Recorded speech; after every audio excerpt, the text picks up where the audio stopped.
दोस्तों आज के इस वीडियो में हम जानने वाले हैं कि बजट क्या होता है, यह कितने प्रकार का होता है और बजट का वित्तीय वर्ष 1 अप्रैल से ही क्यों शुरू होता है। तो चलिए वीडियो को शुरू करते हैं बिना देरी के। तो देखिए, बजट का अर्थ है आय और व्यय का लेखा जोखा जो हर साल केंद्रीय सरकार पेश करती है। इसे हम यूनियन बजट, आम बजट या केंद्रीय बजट कहते हैं। यह बजट पूरे देश को लेकर बनाया जाता है। यदि साधारण भाषा में समझे तो जिस प्रकार हम अपने घर का बजट बनाते हैं, ठीक वैसे ही सरकारें भी अपना बजट बनाती है। जैसे कि वित्तीय वर्ष में कितनी आमदनी होगी, कितना खर्च होगा और कितनी बचत होगी, ये सब बजट में शामिल रहता है। केंद्रीय बजट 3 तरह का होता है: संतुलित बजट, अधिशेष बजट और घाटे का बजट। संतुलित बजट उस बजट को कहा जाता है जिसमें आय और व्यय दोनों बराबर रहता है, यानी कि सरकार जब एक साल में देश के ऊपर हुए व्यय के बराबर आय अर्जित करती है तो इसे संतुलित बजट कहा जाएगा। अधिशेष बजट में आय व्यय से अधिक रहता है, यानी कि सरकार जब व्यय से अधिक आय अर्जित करती है तो उसे अधिशेष बजट कहा जाता है। घाटे का बजट उस बजट को कहा जाता है जिसमें आय से अधिक व्यय होता है।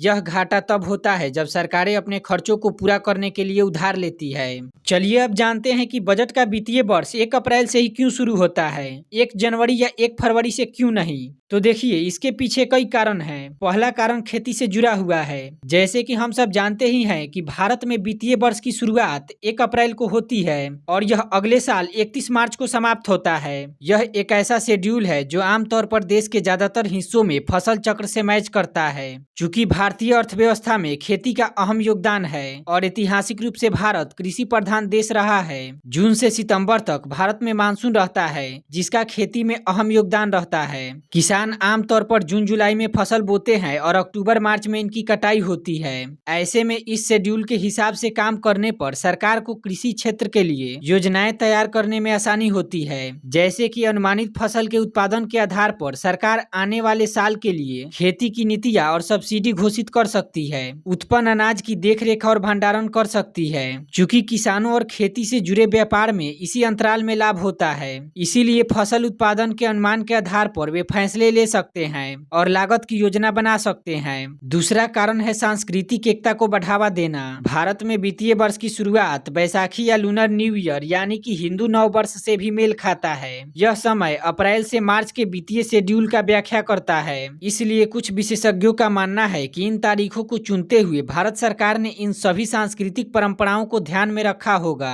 और भारत में लूनर न्यू ईयर के साथ वित्तीय वर्ष की शुरुआत को लेकर सांस्कृतिक एकता को बढ़ावा देना भी एक उद्देश्य रहा होगा। तीसरा कारण है दुनिया के अन्य देशों के साथ सामंजस्य बनाए रखना।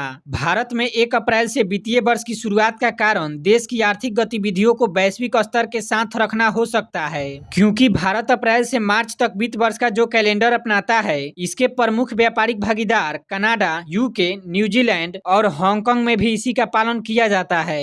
ऐसी समानता से अंतर्राष्ट्रीय व्यापार और आर्थिक लेन देन में सहूलियत होती है। ऐसे में ये सभी देश भारत के साथ आसानी से वित्तीय लेन देन कर सकते हैं। पांचवा कारण है भारतीय कानून में किया गया प्रावधान। संविधान के अनुच्छेद 367 के खंड 1 में कहा गया है कि वित्त वर्ष का निर्धारण जनरल क्लॉजेज एक्ट 1897 के अनुसार किया जाएगा। इस कानून का कहना है कि भारत का वित्त वर्ष 1 अप्रैल से शुरू होकर 31 मार्च तक होगा। हालांकि यही कानून प्राइवेट कंपनियों और व्यापारिक प्रतिष्ठानों को अपनी मर्जी से वित्त वर्ष चुनने की स्वतंत्रता भी देता है। इसी तरह राज्य सरकारें भी अपनी मर्जी से वित्त वर्ष को चुन सकती है। लेकिन आपको बता दें कि यदि केंद्र सरकार चाहे तो जनरल क्लॉजेज एक्ट 1897 में संशोधन कर वित्त वर्ष की समयावधि बदल सकती है। हालांकि इसके साथ ही सरकार को कई कर कानूनों में भी बदलाव करना पड़ेगा और इसके लिए संसद में धन विधेयक लाना होगा।